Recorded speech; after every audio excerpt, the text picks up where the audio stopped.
វីដេអូមួយនេះពពងចែករំលែក4ចំណុចសំខាន់គឺបង្កើតអាជីវកម្មនៅជុំវិញផ្ទះបាទបង្កើតអាជីវកម្មនៅជុំវិញផ្ទះដោយមិនចាំបាច់ពឹងផ្អែកទៅលើកត្តាខាងក្រៅមិនចាំបាច់ដើររកការងារនៅខាងក្រៅគឺយើងបង្កើតជុំវិញផ្ទះខាងលិចខាងកើតខាងជើងខាងត្បូងក្បែរផ្ទះយើងហ្នឹងដាក់ឲ្យជុំវិញផ្ទះទៅបាទមិនចាំបាច់ពឹងការងារខាងក្រៅទេបាទអញ្ចឹងបងប្អូនទស្សនាទាំងអស់គ្នាเนาะបាទចំណុចទី1នេះគឺយើងចិញ្ចឹមមាន់សម្រាប់ភ្ញាស់យកកូនលក់សម្រាប់យកកូនមកបំពន់យកមកទៅជាមាន់សាច់អញ្ចឹងណាបាទគ្រប់គ្រងការងារយើងនៅនឹងផ្ទះបានបាទពីព្រោះអីពពងបានធ្វើកន្លងមកនេះឃើញថាអាចនឹងកែប្រែជីវភាពប្រចាំថ្ងៃរបស់យើងបានអញ្ចឹងណាអញ្ចឹងបានជាលើកយកកម្មវិធីនេះយកមកផ្សព្វផ្សាយសម្រាប់បងប្អូនយើងដែលពិបាករកការធ្វើនោះបាទយើងអាចបង្កើតការងារនៅក្នុងផ្ទះមកបាទជុំវិញផ្ទះយើងហ្នឹងឥឡូវនេះពូគង់ចាប់ផ្ដើមជូនបងប្អូនយើងចំនួន4ចំណុចនេះគឺបានន័យថាចិញ្ចឹមសត្វ4ប្រភេទបាទ4ចំណុចនេះគឺ4ប្រភេទណែឯងប្រភេទទី1គឺចិញ្ចឹមមេបាមាន់ដើម្បីយកពងមកភ្ញាស់បាទយកមកភ្ញាស់អញ្ចឹងទៅដើម្បីឲ្យបានកូនលក់យើងបានកូនលក់ផងយើងបានកូនបំពន់យកសាច់ផងបាទដោយបងប្អូនបានឃើញនៅក្នុងត្រង់នេះគឺជាប្រភេទមាន់សាច់បាទមាន់សាច់ដែលកំពុងបំពន់វាទៅតាមលក្ខណៈហៅថាទ្រុងចល័តបាទទ្រុងចល័តនេះគឺយើងធ្វើមិនធំទេយើងធ្វើតូចដើម្បីស្រួលចល័តទីតាំងទ្រុងនេះទៅតឹង1ម៉ែត្រកន្លះបដោយ3ម៉ែត្រហើយយើងខាន់ចាំងចំកណ្ដាលទៅគេហៅថាពុះជា2ណាបាទខាន់ចាំងទ្រូងមួយពុះជា2ទៅយើងដាក់មួយចំហៀងបានមាន់ចំនួន15ក្បាលបាទហើយនេះជាការងារមួយដែលយើងអាចបំពេញនៅក្នុងផ្ទះធ្វើនៅក្នុងផ្ទះដែលយើងមិនចាំបាច់ដើរឆ្ងាយយើងមិនចាំបាច់ទៅរកការងារនៅឆ្ងាយគឺយើងនៅក្នុងផ្ទះគឺយើងអាចថែរក្សារបស់ទ្រព្យអីផ្សេងទៀតហើយយើងក៏មិនមែនធ្វើតែមួយមុខដែរហើយកំពុងជូន4ចំណុចនេះគឺវាលក្ខណៈមុខ4เนาะចិញ្ចឹមសត្វដល់ទៅ4ប្រភេទប៉ុន្តែបងប្អូនស្រឡាញ់មុខណាមួយអីចឹងមិនចង់ធ្វើច្រើនមុខពេកបងប្អូនអាចធ្វើតែមុខណាមួយដែលបងប្អូនស្រឡាញ់ពេញចិត្តចឹងទៅប៉ុន្តែសម្រាប់ពពងធ្វើអស់ហើយ4ចំណុចហ្នឹងហើយដូចជាបងប្អូនឃើញមាន់ដែលកំពុងតែស៊ីចំណីនេះគឺមាន់ពពងហើយបាទមាន់ពពងផ្ទាល់បាទអញ្ចឹងយើងមិនបានទៅថតផ្ដិតយករូបភាពពីណាមកទេគឺជាក់ស្ដែងគឺមាន់ពពងផ្ទាល់ចិញ្ចឹមផ្ទាល់មានមាន់មានទាខាងលើត្រង់មាន់ទៅស៊ីទៅជ្រុះមកតិចតួចបានទៅទាខាងក្រោមទៅព្រោះមាន់វានៅលើទាវានៅក្រោមបាទអត់មានប៉ះពាល់គ្នាទេហើយនៅមានប្រភេទដំណាំដាំដុះអីក្បែរខាងនឹងទៀតវាធ្វើឲ្យការគ្រប់គ្រងអាជីវកម្មរបស់យើងនៅក្នុងផ្ទះហ្នឹងគឺសិតតែលុយដែរបាទសិតតែលុយដែរយើងអាចដាំដំណាំឈើហូបផ្លែក៏យើងអាចចិញ្ចឹមសត្វនៅក្បែរវាអញ្ចឹងណាបងប្អូនឃើញហើយទស្សនាលេងទៅបងប្អូននឹងបានបទពិសោធន៍ហើយខាងនេះមាន់នេះបងប្អូនទទួលយកបានទេបើសិនណាជាបងប្អូនគិតថាមាន់នេះប៉ុណ្ណឹងសាច់ឈាមវាល្អណាហើយវាសុខភាពវាល្អហើយយើងអាចចិញ្ចឹមបានបងប្អូនស្រឡាញ់ខាងចុងវីដេអូពូគង់មានបង្រៀនអំពីការលាយចំណីមាន់នេះឯងហើយចំណីមាន់នេះពូគង់បានអនុវត្តវាតាំងពីឆ្នាំ2014មកគឺយើងបានរៀនចម្លងមកឃើញថាយកមកលាយមកកែនលាយហ្នឹងឃើញថាវាល្អពិតប្រាកដសាច់មាន់ក៏ល្អមាន់ធំលឿនចំណីហ្នឹងមាន់ហ្នឹងស៊ីតែរយៈពេល2ខែ20ថ្ងៃគឺយើងពេញគីឡូលក់ហើយណាបាទមាន់នៅលើទ្រុងអញ្ចឹងបាទដាក់ឲ្យស៊ីទៅ2ខែ20ថ្ងៃបងប្អូនចាប់លក់បានណា ហើយម្យ៉ាងទៀតមន់ដែលនៅលើទ្រុងអញ្ចឹងណាសុខភាពវាល្អបងប្អូនយើងបាទពីព្រោះអីវានៅផុតពីដីអត់មានប៉ះពាល់ជាមួយនឹងដីទេវារស់នៅលក្ខណៈអនាម័យល្អចឹងណាអនាម័យល្អហើយបងប្អូនយើងមើលពីដីពីបាតដីមកពីដីមកដល់រនាបវាកម្ពស់8 ទឹកបាទហើយពីរនាបឡើងទៅដល់ដបូល1 ម៉ែត្រ 1 ទឹកទៀតចឹងខាងក្រោមស្រឡះល្អមានទាមានអីដែលអាចរស់ស៊ីនៅពីខាងក្រោមបានហើយมันមានផលរំខានដូចជាជះក្លិនជាអីមកលើទេព្រោះពីដីមកដល់បាតរនាបហ្នឹងវា8 ទឹកដែរណោះចិត្ត1 ម៉ែត្រហើយបងប្អូនអាចធ្វើអញ្ចឹងមកត្រង់អញ្ចឹងត្រង់ហ្នឹងទៅតឹង1 ម៉ែត្រកន្លះបដោយ3 ម៉ែត្របងប្អូនធ្វើតាមហ្នឹងមកហើយបងប្អូនឆ្ងល់អីបងប្អូនយើងអាចខមមិនបានហើយមើលតបែកពពងក្បែរហ្នឹងដល់ឲ្យផ្លែឡើងណានៃព្រោះអីអាចមន់បាទអាចមន់វាជាតិជីដែរធ្វើឲ្យដំណាំដាំដុះយើងកាន់តែល្អប្រសើរហើយនេះបងប្អូនឃើញទេត្រង់វារៀងអញ្ចឹងណាបាទអញ្ចឹងយើងប្រក់ជាសង្កសីអញ្ចឹងហើយຂະຫນាតអញ្ចឹងបាទប្រក់ឲ្យហួសមកបាទប្រក់ឲ្យហួសកន្លះម៉ែត្រទៅសងខាងទៅដើម្បីការពារកុំឲ្យវាសាចទឹកចូលបាទហើយអស់នេះសិតតែជាប្រភេទត្រង់ចិញ្ចឹមសត្វរបស់ពគង្គហើយបាទបាទចឹងពគង្គកសាងឬក៏បង្កើតការងារជុំវិញផ្ទះបាទមិនថាការងារចិញ្ចឹមសត្វការងារដាំដុះទេបងប្អូនមើលមកជុំវិញផ្ទះហ្នឹងតែម្ដងបាទនោះដូចខាងនោះអីហ្នឹងអាហ្នឹងរោងមេបាមន់បាទហើយយើងមានមេបាមួយចំនួនទៅយើងអាចយកកូនមកដាក់បំពន់អញ្ចឹងបានដែរកូនយើងយកពងញាស់មកយើងញាស់បានមកហើយគឺយើងយកមកដាក់បំពន់នៅលើទ្រុងអញ្ចឹងណាសុខភាពវាល្អចល័តទីតាំងបានគ្រប់កលៈទេសៈបាទដោយកន្លែងហ្នឹងវារៀងអាប់ពួរស្មុគឆ្មាញមានរោគមានជំងឺអីយើងដោះដូរទៅកន្លែងផ្សេងទៀតថ្មីទៀតគឺកាន់តែល្អហើយម្យ៉ាងទៀតការចិញ្ចឹមសត្វដែលមានអនាម័យល្អចេះហើយយើងនឹងចេះថ្នាំការពារនិងព្យាបាលផងគឺវាសុខសប្បាយយើងចិញ្ចឹមបានជោគជ័យយើងចិញ្ចឹមបានផលអញ្ចឹងណាហើយបងប្អូនពេលដែលបងប្អូនចាប់អាជីពថាឥឡូវចិញ្ចឹមមាន់ពគង្គលើកទឹកចិត្តឲ្យបងប្អូនស្វែងយល់អំពីមាន់ចិញ្ចឹមមេបាហ្នឹងអាម៉េចហើយកូនញាស់មកហ្នឹងធ្វើម៉េចមានវ៉ាក់សាំងអីខ្លះដើម្បីទទួលបានសុខភាពល្អកាលណាបងប្អូនយើងចិញ្ចឹមទៅសុខភាពល្អវាអត់មានជំងឺតម្កាត់មកបៀតបៀនបងប្អូននឹងទទួលបានកម្រៃពីវាអញ្ចឹងណាហើយយើងកម្រៃហ្នឹងក៏អាចដោះស្រាយជីវភាពប្រចាំថ្ងៃប្រចាំខែប្រចាំឆ្នាំយើងបានផងដែរហើយនេះពគង្គដាក់ឲ្យបងប្អូនយើងមើលនេះវាមាន2ទ្រុងមួយទ្រុង30 2ទ្រុង60ចុះបើបងប្អូនយើងមាន10ទ្រុង300មាន់ណោះបាទ300មាន់ហើយបើមាន300មាន់បងប្អូនយើងដឹងថាវាយ៉ាងម៉េចបាទពេលដែលចាប់លក់ទៅណោះបានលុយច្រើនដែរណាមាន់យើងច្រើនបានលុយក៏ច្រើនដែរហើយចាំតាមបែបពពងនេះមិនសូវជារវល់ច្រើនទេព្រោះមានពេលទំនេរច្រើនដូចចំណីពពងលាយទុកលាយគោកឲ្យទុកឲ្យស៊ីมันចាំបាច់ញ៉េរញ៉ៃច្រើនបាទហើយផ្នែកខាងនេះ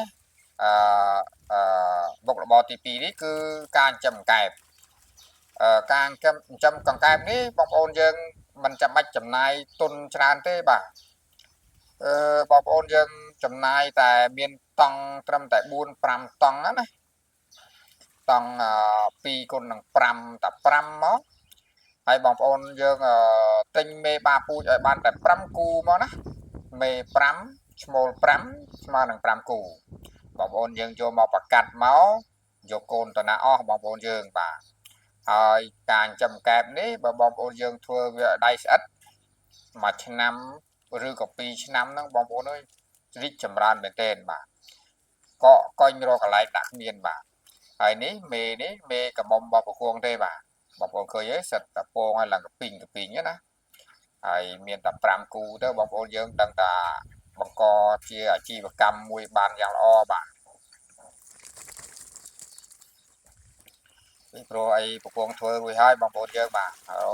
រាប់រយគីឡូរាប់តោនបាទ ហើយកែបនេះយើងចាំបើសិនជាគិតថាយើងអាចលក់ត្រឹមកែបបោកកែបវាយកទៅបោកមិនចាំបាច់ធំពេកចាំតែមួយខែកន្លះលក់បានហើយបងប្អូនយើងបាទលក់បានហើយបាទហើយមួយទៀតនេះគឺជាការចិញ្ចឹមជ្រូកเนาะបាទអានេះចំណុចទី3ហើយការចិញ្ចឹមជ្រូកនេះជ្រូកក៏ដោយបងប្អូនយើងមានមេតែមួយឬក៏ពីរនៅក្នុងផ្ទះណាមេដើម្បីយើងយកកូនមកប៉នណាបាទមានមេតែពីរមេអីចឹងទៅបងប្អូនយើងនឹងចាំថែរក្សាវាល្អទៅវានឹងរីកចម្រើនផ្ដាហើយតែបង្គងសូមបញ្ជាក់ណាបងប្អូនណាបាទពេលដែលយើងរៀបចំកន្លែងចិញ្ចឹមកសិដ្ឋានចិញ្ចឹមឬរោងចិញ្ចឹមមិនថាចិញ្ចឹមសត្វមន់សត្វជ្រូកសត្វអីទេជៀសវាងកុំធ្វើនៅក្បែរផ្លូវជៀសវាងកុំធ្វើនៅកន្លែងប្រជុំជនអ៊ូអដាច់ខាតកុំទៅធ្វើកន្លែងមនុស្សប្រជុំជនអ៊ូអណាបាទយើងត្រូវធ្វើកន្លែងណាដែលដាច់ស្រយាលអញ្ចឹងទៅបានវាជោគជ័យអញ្ចឹងរណោករណែលអញ្ចឹងចាប់ម្ដងបងប្អូនឃើញហើយរាប់លានដែរណាបាទអាចជួយដោះស្រាយជីវភាពយើងប៉ុន្តែដាច់ខាតត្រូវតែទៅរកកន្លែងដាច់ស្រយាលឆ្ងាយពីទីប្រជុំជននិងបង្គងសុំផ្ដាំដែលបងប្អូនយើងដៃថ្មីធ្វើឲ្យបានជោគជ័យគឺធ្វើបែបហ្នឹងយើងមានបាញ់កបោបាញ់ឆ្នាំសម្លាប់មេរោគអីឲ្យដិតដល់ទៀងទាត់ធ្វើគេហៅថាដៃស្អិតគឺធ្វើលក្ខណៈដោយប្រុងប្រយ័ត្នហាមមិនឲ្យអ្នកដតីទៅក្បែរទ្រុងឬក៏ទៅក្បែររោងមន់រោងជ្រូកអត់បាច់ចាំបាច់ឲ្យអ្នកណាចូលមើលទេបាទមិនចាំបាច់ហៅគេទៅមើលមិនចាំបាច់ឲ្យគេសុំចូលមើលអីទេគឺតើកាលណាយើងប្រហែសវាមានបញ្ហារោគបញ្ហាជំងឺចូលយើងខាតបង់អញ្ចឹងកុំឲ្យគេចូលទៅក្បែររោងយើងបានយើងធ្វើលបងអីបាំងបិទចាក់ទ្វារចាក់សោអីត្រឹមត្រូវទៅណាបាទហើយរកមើលបរិស្ថានណាដែលដាច់ស្រយាលឆ្ងាយពីទីប្រជុំជនវាអត់ប៉ះពាល់ក្លិនស្អុយក្លិនស្អាបទៅលើគេហើយក៏វាអត់មានជំងឺច្រឡងមកយើងវិញដែរអញ្ចឹងណាអញ្ចឹងបានពងចេះតែផ្ដាំបាទហើយចំណុចខាងទី4នេះគឺជាការចិញ្ចឹមត្រីเนาะបាទការចិញ្ចឹមត្រីនេះថ្ងៃក្រោយទៅបង្គងបង្រៀនបងប្អូនយើងពីចំណីផលិតចំណីជ្រូកផលិតចំណីត្រីតែវីដេអូមួយនេះខាងចុងវីដេអូនេះបង្គងដាក់បញ្ចូលផលិតចំណីមាន់មុនเนาะបាទអញ្ចឹងត្រីនេះជាប្រភេទត្រីអណ្ដែងបាទហើយត្រីក៏មានប្រភេទច្រើនប្រភេទទៀតដើម្បីឲ្យយើងជ្រើសរើសដែរបាទទីតាំងយើងប៉ុណ្ណាទំហំស្រះយើងប៉ុណ្ណាទីបរិស្ថានយើងប៉ុណ្ណាយើងចង់ចិញ្ចឹមអីតាមការគួរเนาะបាទហើយហ្នឹងត្រីក្រហមហ្នឹងក៏ពេញនិយមទីផ្សារដែរបាទត្រីដែងមិញត្រីក្រហមនេះគឺសិតតែសម្បូរបែបហើយទីផ្សារយើងអាចឆ្នៃលៃវាយកមកធ្វើអាជីវកម្មផ្ទាល់ខ្លួនបានเนาะហើយក្នុងការធ្វើអាជីវកម្មនីមួយបង្គងសូមផ្ដាំបងប្អូនយើងថាចំណាយខ្លះទៅเนาะចំណាយរៀនសូត្រពីវាពេលដែលយើងធ្វើបណ្ដាយើងស្វែងរកការរៀនសូត្របណ្ដាស្វែងរកការគេហៅថាស្វែងយល់បន្ថែមពេលខ្លះយើងក៏ស្វែងយល់តាមបណ្ដាញ YouTube Facebook អីជាដើមអញ្ចឹងណាដើម្បីឲ្យយើងទទួលបានព័ត៌មានច្រើនដើម្បីឲ្យយើងគេហៅថាមានគំរូសម្រាប់ធ្វើអញ្ចឹងទៅធ្វើឲ្យបងប្អូនយើងមិនរវើរវាយមិនឯកោមិនឯកាគឺធ្វើទៅហៅថាដូចប្រៀបបានថាដូចមានប្លង់សម្រាប់ធ្វើហើយដោយពគងពេលបងប្អូនឆ្ងល់បងប្អូនយើងអាចខមមិនសួរនៅក្នុងវីដេអូពគងនឹងប្រាប់បងប្អូនយើងបន្ថែមពីការខ្វះខាតចំណុចណាដែលបងប្អូនយើងត្រូវការស្វែងយល់បន្ថែមពគងនឹងប្រាប់បងប្អូនយើងទៅតាមចម្លើយទៅតាមខមមិនអញ្ចឹងណាបាទហើយរឿងអស់នេះសិតតែជារឿងពិតស្រុកខ្មែរយើងឥឡូវនេះយើងត្រូវការបង្កើនស្បៀងក្នុងស្រុកដើម្បីឲ្យប្រទេសជាតិយើងរឹងមាំដើម្បីឲ្យក្រុមគ្រួសារយើងមានចំណូលហើយចំណូលមិនចាំបាច់ចំណាក់ណាមិនចាំបាច់ទៅដើរស្វែងរកការងារធ្វើទេយើងបង្កើតការងារដោយខ្លួនឯងនៅនឹងផ្ទះខ្លួនឯងបាទជាចុងក្រោយនេះបង្គងសូមមកបញ្យល់ពីវិធីសាស្ត្រលេចំណីចែកម្លែករបស់បង្គងเนาะបាទឲ្យដើម្បីឲ្យស៊ីជម្រៅពីព្រោះអីវិធីសាស្ត្រលេចំណីមួយនេះមានបងប្អូនយើងជាច្រើនតែងតែខមមិនសួរ ប្រកងធ្លាប់ចេញវីដេអូមុនហើយđóប៉ុន្តែវគ្គក្រោយនេះក៏ដូចជាមានកែសម្រួលតិចតួចเนาะហើយកែសម្រួលតិចតួចនេះកែសម្រួលដើម្បីឲ្យវាមានគេថាវាធូរថ្លៃជាងមុនប៉ុន្តែគុណភាពនៅតែល្អដដែលអញ្ចឹងណាអញ្ចឹងប្រកងមានកែខ្លះកែតម្រូវខ្លះដើម្បីដកពោតនេះព្រោះពោតច្រើនវាថ្លៃពោតណាវាថ្លៃជាងគេនេះពោតនេះពោតក្រហមកិនក្រើមនេះណា40គីឡូពីមុនប្រកងឲ្យដាក់ប្រហែល60គីឡូមែនទេបាទឥឡូវបន្ថយ20គីឡូហើយយកស្រូវស្ងួតមកជំនួសឲ្យ20គីឡូនឹងវិញเนาะបាទនេះស្រូវស្ងួតជំនួសឲ្យ20គីឡូនឹងវិញអញ្ចឹង40គីឡូបូកនឹង20ស្មើ60ស្មើ60បូកនឹង20ស្មើ8នឹង17គីឡូវា97គីឡូហើយនឹងម្សៅបន្លែ BR 3កញ្ចប់3គីឡូនេះទៅវាត្រូវជា100គីឡូលើព្រីមិច2ស្ព្រាបាយអំបិល2ខាំណាវាលើសចំនួន2 3ខាំចុងកន្ទុយហ្នឹងឯងយើងអត់និយាយទេអញ្ចឹងប្រកងសុំរំលឹកហើយបងប្អូនយើងដែលខមមិនតែខមមិនចង់បានឲ្យប្រកងរំលឹកឥឡូវប្រកងសុំយកកន្ទុយវីដេអូនេះដើម្បីយកមករំលឹកបន្ថែមណោះបាទអញ្ចឹងដូចជាពោតណា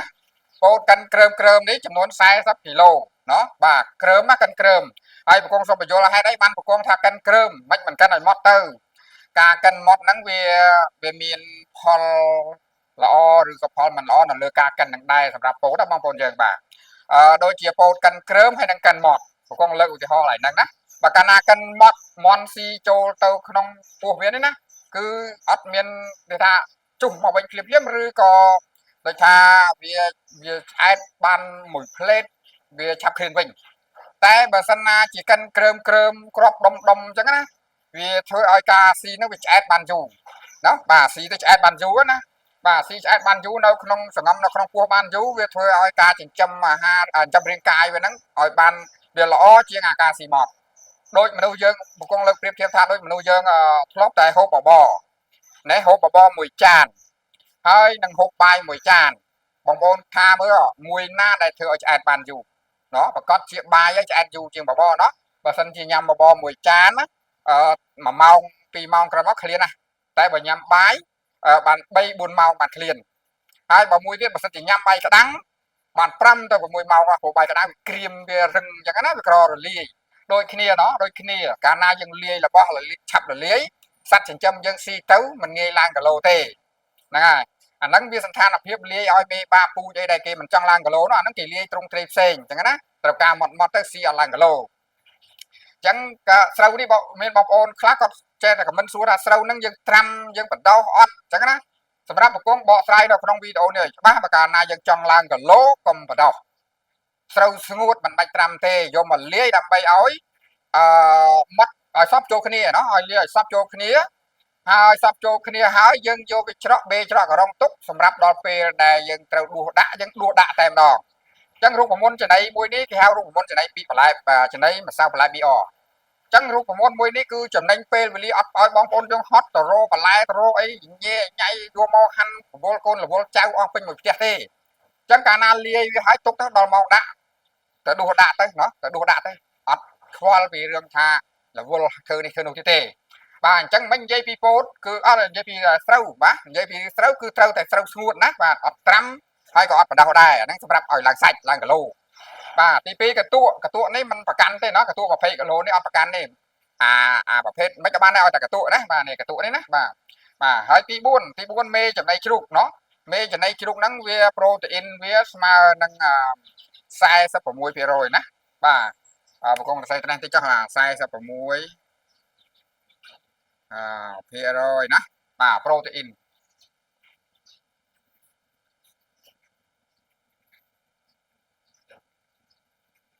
អូស្អីអត់ទៀត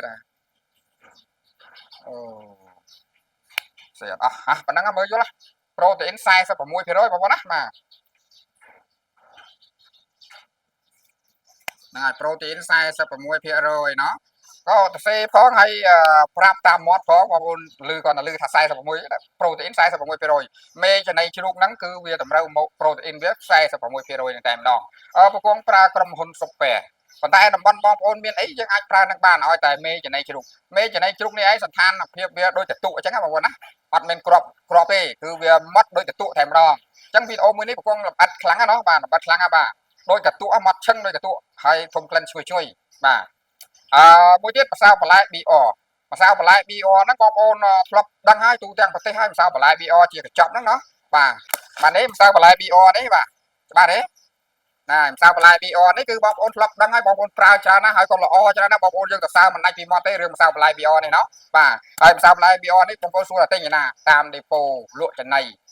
មានគ្រប់កន្លែងណោះបាទហើយបើសិនជាបងប្អូនបងប្អូនរកបានឆាតមកប្រគងឬក៏អ្នកតំណងតាមលេខ Telegram ណោះលេខ Telegram ប្រគងមាន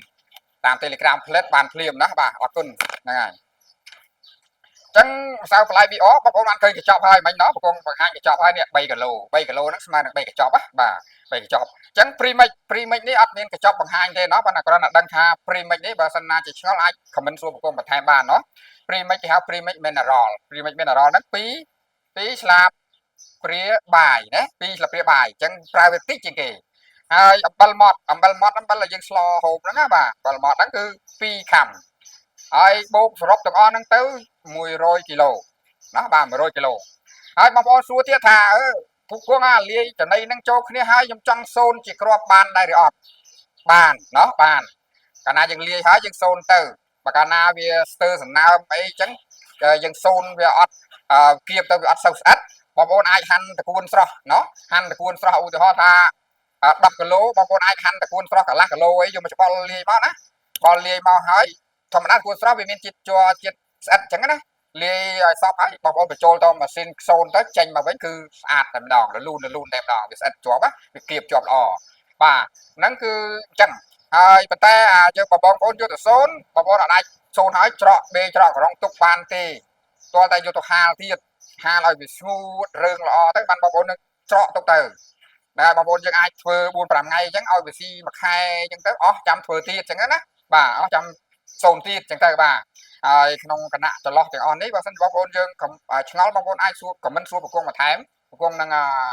ពណ៌នាបន្ថែមឬក៏ចម្លើយផ្ដល់នៅចម្លើយបន្ថែមវត្ថុធាតុដើមបើសិនណាជាប្រគងបង្ហាញគីឡូអញ្ចឹងហើយបើសិនជាបងប្អូនយើងអាចផ្លឹងតាមគីឡូនីមួយហើយបងប្អូនខ្លះថាខ្ញុំលេខតិចយើងអាចយកនេះសរុបទាំងអស់នេះវា100គីឡូអញ្ចឹងយករូបមន្តហ្នឹងយកចែកនឹង10ទៅឃើញមួយភាគណាឃើញមួយចែកនឹង10បែរថាឃើញ10គីឡូលាយឲ្យបាន10គីឡូឬក៏ចែកជា2លាយឲ្យបាន50គីឡូបើចែកជា2បងប្អូនហ្នឹងអា40នេះទៅ20គីឡូអា20នេះទៅជា10គីឡូអា20នេះក៏10គីឡូអា17នេះចែកជា2បានប៉ុន្មាន17ចែកជា2បាន8គីឡូកន្លះហើយអា3នេះចែកជា2 1គីឡូកន្លះអញ្ចឹងណាហើយអានេះចែកជា2បាន1ស្ព្រាអានេះចែកជា2បាន1ខាំឲ្យសัตว์បងប្អូនយើងស៊ីបានរយៈពេល1ខែបើសិនណាជាបងប្អូនគិតថាទុកសួរទុកថាបានយូរអត់លាយហើយណាប្រគងថាលាយហើយទុកបាន1ខែសូនក៏បានមិនសូនក៏បានប៉ុន្តែប្រគងរងថ្ងៃប្រគងអត់ដែលសូនទេលាយហើយច្រកទុកផ្លុកប៉ុន្តែប្រគងសូមបញ្ជាក់បងប្អូនយើងថាពេលដែលលាយណាគោវាសាចុះសាឡើងឲ្យសប់ល្អឲ្យសប់បែកសប់ល្អដូចយើងឆាស៊ីម៉ងអញ្ចឹងបើកាលណាមានឆៅត្រង់ណាម្ដុំវាធ្វើឲ្យមានបញ្ហាដែរដោយសារវត្ថុធាតុដើមហ្នឹងវាដូចជា premix mineral អីនេះអំបិលអីនេះតែនៅខំចំតាវាសុទ្ធទៅវាប្រៃវាធ្វើទុកអីចេះមួយចុះពីរអញ្ចឹងណាអញ្ចឹងយើងត្រូវការលាយឲ្យសប់ណោះបាទលាយឲ្យសប់មន់ស៊ីនេះមន់ចំណីមន់សាច់3ខែបានលក់អញ្ចឹងចំណីនេះតែពេលយើងលាយហើយយើងឲ្យមន់ចាប់ពី21ថ្ងៃអាយុ21ថ្ងៃឡើងស៊ីត្រឹមតែ2ខែ20ថ្ងៃទៅ3ខែបងប្អូនយើងនឹងពេញគីឡូលក់ហើយបាទអញ្ចឹងចំណីនេះពូកងប្រើវាយូរមកហើយដោយសារឃើញវាមានគុណភាពល្អសាច់ល្អមន់ទូចទេប៉ុន្តែធ្ងន់វាហាប់វាណែនអត់នេះទេអត់ផុយទេហើយហូបឆ្ងាញ់បាទហូបឆ្ងាញ់ដូចមន់ស្រែយើងធម្មតាទេបាទអញ្ចឹងកាលណាបងប្អូនយើងមានរូបមន្តចំណីហើយរូបមន្តចំណីនេះវាទៅគ្រប់គ្រងនៅកម្មវិធីបងប្អូន4ចំណុចពីដំបូងមកណាបងប្អូនចង់ចិញ្ចឹមមន់បងប្អូនចង់ចិញ្ចឹមកែបបងប្អូនចង់ចិញ្ចឹមត្រីឬក៏ចង់ចិញ្ចឹមអីផ្សេងហ្នឹងបងប្អូនវីដេអូចុងវីដេអូនេះប្រគងបញ្ជ្រាបចំណីមន់ហើយវីដេអូក្រោយទៀតប្រគងបញ្ជ្រាបចំណីត្រីចំណីអីផ្សេងបន្តគ្នាអញ្ចឹងណាបាទនៅខាងចុងវីដេអូអញ្ចឹងទៅដើម្បីឲ្យបងប្អូនទៅរកមើលបានកម្មវិធីលេខចំណីបាទអញ្ចឹងវីដេអូនេះបងប្អូនប្រកាសជាយល់ហើយណាបាទហើយប្រគងអត់មានអីច្រើនទៀតទេប្រគងសូមបញ្ចប់ប៉ុណ្ណឹងសូមបងប្អូនជួយ like ជួយ comment និងជួយ share វីដេអូឲ្យប្រគងផងណាបាទប្រគងនឹងមានទឹកចិត្តរកវិធីល្អយកមកចែកជូនបងប្អូនយើងបន្តទៀតដើម្បីឲ្យបងប្អូនយើងធ្វើទៅមានគុណភាពមានប្រយោជន៍ធ្វើអីក៏ដោយយើងត្រូវការប្រយោជន៍បើកាលណាយើងចេះតែមើលចេះតែធ្វើអត់មានប្លង់អត់មានគំរូយើងធ្វើទៅវាអាចនឹងខុស វាអាចនឹងពិបាកស្រាវជ្រាវយូរខែយូរឆ្នាំតែប្លង់មួយនេះប្រគងដើររួចហើយតាំងពីឆ្នាំ2014មកប្រគងលេតែបែបនេះមន់ប្រគងបងប្អូនតាមមើលទៅឃើញថាសមទទួលយកបានអត់បើសមទទួលយកបានបងប្អូនអនុវត្តបានប្លង់រួចស្រេចអស់បាទអញ្ចឹងវីដេអូអរគុណតើវីដេអូមានតែប៉ុណ្ណឹងអរគុណច្រើនបាទ